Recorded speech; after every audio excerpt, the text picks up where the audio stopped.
नमस्कार. मी सलग खोटारडेपणाचा सततधार अभिषेक कसा चालतो हे दाखवायला आलोय. म्हणजे याला आता वेगळ्या प्रमाणांची आवश्यकता उरलेली नाही आहे.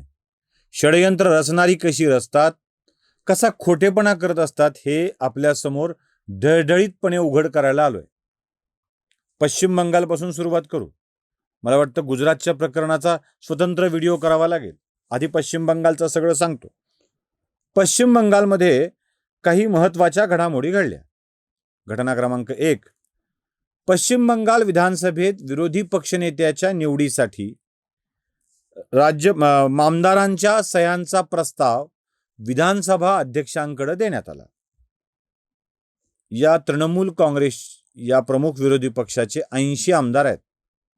जवळपास 70 आमदारांच्या सह्या घेण्यात आल्या आणि तो निवडीचा प्रस्ताव विधानसभा अध्यक्षांच्याकडे देण्यात आला. विधानसभा अध्यक्ष त्यानंतर त्या नावाची घोषणा करत असतात. त्या विधिमंडळाच्या नेत्याला ज्याला निवडलंय त्याला ते विरोधी पक्षनेते नेमत असतात. आता काही पक्षाला तेवढे आमदारही निवडून आणता येत नाहीत. महाराष्ट्रात हा भाग वेगळा.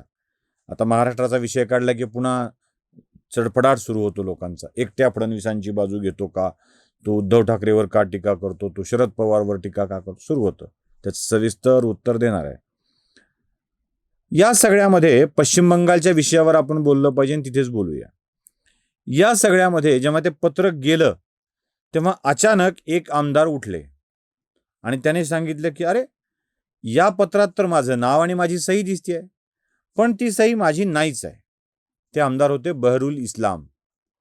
बहरुल इस्लाम यांनी विरोधी पक्षनेते निवडण्याच्या पत्रावर आपलं नाव आणि सही आहे, पण ती सही मी केलेली नाही, दुसऱ्या कोणीतरी केली आहे असा दावा केला. असा दावा केल्याबरोबर विधानसभा अध्यक्षांनी हे प्रकरण CID कडे सोपवलं आणि सांगितलं की याचा सखोल तपास करावा. एकट्या बहरुल इस्लामवर भागलं नाही तर पुढे आणखी काही नावं निघाली. मग नैना बॅनर्जी नावाच्या आमदार त्यांनी सांगितलं की सही माझी नाही. कुणाल घोष म्हणाले सही माझी नाही. चंद्रनाथ सिन्हांनी सांगितलं सही माझी नाही. 1, 2, 3, 4 80 पैकी 70 लोकांच्या सह्या घेतल्या. 70 लोकात 4 आरोप सही माझी नाही. त्यांच्या पक्षाचे आमदार त्यांच्या बाजूनी सह्या करायला कचरतील कशा करता? घ्यायच्या की ओरिजिनल सह्या घेऊन टाकायच्या आणि सांगायचं की या लोकांनी म्हटलंय, पण नाही. अंगात मस्ती एवढी, रग एवढी की 4 जणांच्या सह्या खोटेपणाने ठोकून दिल्या गेल्या आणि या ठोकलेल्या सह्याच्या आधारावर विधान परिषदेमध्ये विरोधी पक्षनेता निवडण्याची प्रक्रिया झाली. आता हे उघडं पडलं. कारवाया होणार, खोटे पत्र देणाऱ्यावर कारवाई होणार आणि हे पत्र दिलंय पक्षाचे सरचिटणीस अभिषेक बॅनर्जी यांनी. कशा करता हे कांड करायचं मला कळलंच नाही. म्हणजे कशासाठी हे करायचं, हा खोटेपणा कशासाठी करायचा? बरं, यांचा खोटेपणा इथेच थांबत नाही. मध्ये एक घटना घडली. याच अभिषेक बॅनर्जीवर हल्ला झाला. अभिषेक बॅनर्जीला आपल्यावर हल्ला होणार आहे हे माहीत होतं आणि ते माहीत असताना ते हेल्मेट बिल्मेट घालून आले. मग काय व्हिडिओ फिरू लागले मारण्याचे.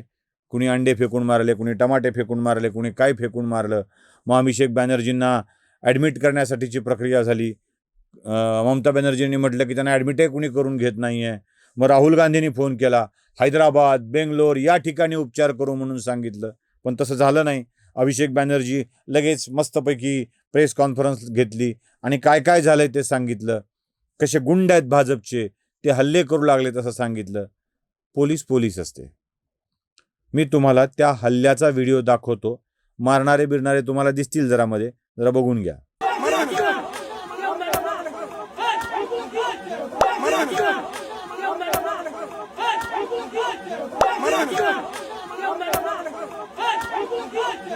पोलिसांनी या व्हिडिओचा आधार घेतला आणि त्यात अभिषेक बॅनर्जीला मारणारी लोक शोधली.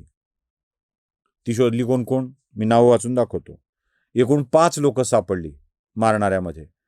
त्यातल्या 3 जणांची ओळख सांगणं आवश्यक आहे.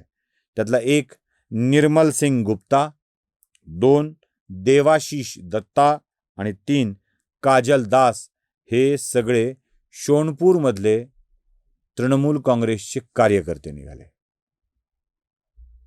म्हणजे आपल्याच कार्यकर्त्यांच्या हातात दगड द्यायचा, अंडी द्यायची, आपल्यावरच फेकून मारायची, त्याचं चित्र लोकांसमोर हल्ला झाला असं दाखवायचं आणि सरकारला बदनाम करण्यासाठीचे प्रयत्न सुरू करायचे.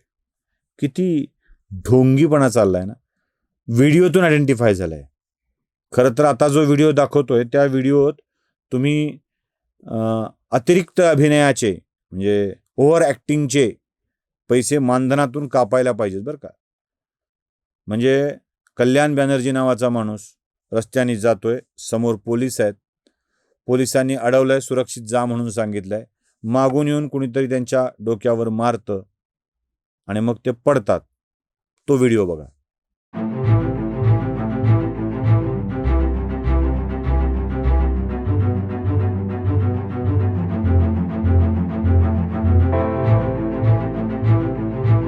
पाहिला किती भयंकर मोठा हल्ला आहे हा. पण आणखी एक गंमत दाखवतो. यावेळी कल्याण बॅनर्जीच्या उजव्या हातात मोबाईल आहे, डाव्या हाताने ते डोकं पकडतात, खाली पडतात, त्यांचा तोल जातो, सगळं जातं, पण बोलत बोलत कानाला लावलेला मोबाईल मात्र खाली पडत नाही. नीट बघा.